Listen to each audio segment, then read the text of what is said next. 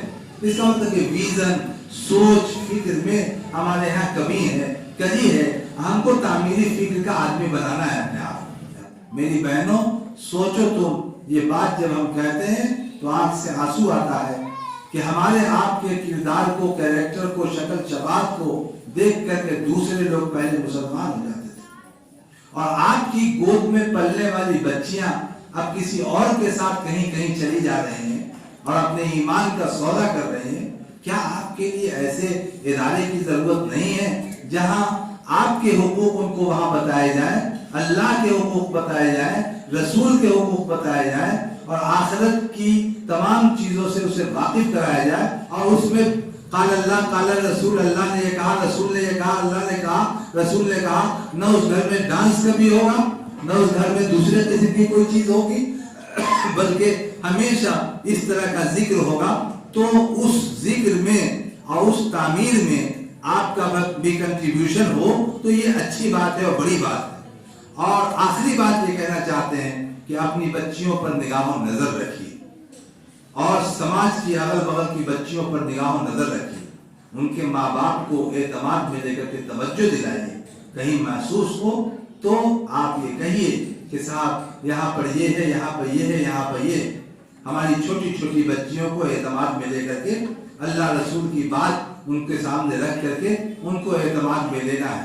اچھے لوگ جب سماج میں کام کرنا چھوڑ دیتے ہیں تو خرابیاں سماج میں پیدا ہو جاتی ہیں۔ تو آپ کی ذمہ داری ہے کہ یہ کام آپ کیجئے، اور انڈیویجول جو کام ہوگا، کوئی کام اگر انسٹیٹیوشنل ہو جاتا ہے، ادارہ جاتی ہو جاتا ہے، تو اس میں زمین آسمان کا فرق ہو جاتا ہے۔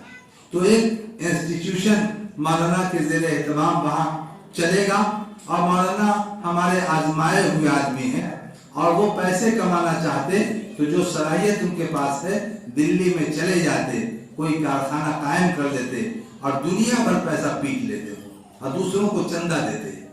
لیکن انہوں نے آپ کی تعلیم و تربیت کے لیے، سماج کی بہتری کے لیے اپنے آپ کو یہاں کھپا دیا ہے، اپنی ساری صلاحیت کو یہاں لگا دیا ہے، آج آخرت کی امید پہ یہ کیا ہے انہوں نے۔ تو وہ مجبور محض نہیں ہے کہ وہ کچھ نہیں کر سکتے ہیں اس لیے یہ کر رہے ہیں، وہ سب کچھ کر سکتے ہیں۔ وہ دارالعلوم دیوبند کے ٹاپر رہے ہیں، وہاں کا معیار تعلیم اور تمام چیزوں میں انہوں نے بڑی مہارت حاصل کی ہے۔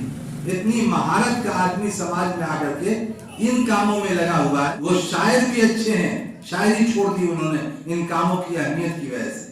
تو اپنے اس طرح کے خادم، دائی اور کام کرنے والے لوگوں کی قدر کیجئے، نہیں تو افراد آپ کو نہیں ملیں گے۔ میری بہنوں، اگر آپ نے یہ طے کر لیا کہ آپ کے باورچی خانے میں مال حرام نہیں آئے گا، اپنے شوہروں کو آپ نے آمادہ کر دیا کہ ہم سوکھی روٹی کھائیں گے لیکن سرور کونین کے طرز عمل کو اپنائیں گے اور اسی طرح زندگی گزاریں گے، تو آپ کو سکون ہوگا، نئی نسل تیار ہوگی، وہ جفاکش ہوگی، خوددار ہوگی، غیرت مند ہوگی، دیندار ہوگی، اور آپ کا پاؤں دبائے گی۔ ایسا نہ ہو کہ بچوں کو اتنا پڑھا لکھا کر کے اور ان کے دونوں ہاتھ میں پیسہ کمانے کی مشین تھما کر کے پھر بعد میں آپ ہی کو افسوس ہونے لگے کہ آپ کو اولڈ ایج ہوم میں لے جا کر کے وہ رکھ دے کہ یہ تو لائبلٹی ہے ہماری، ذمہ داری ہے ہماری۔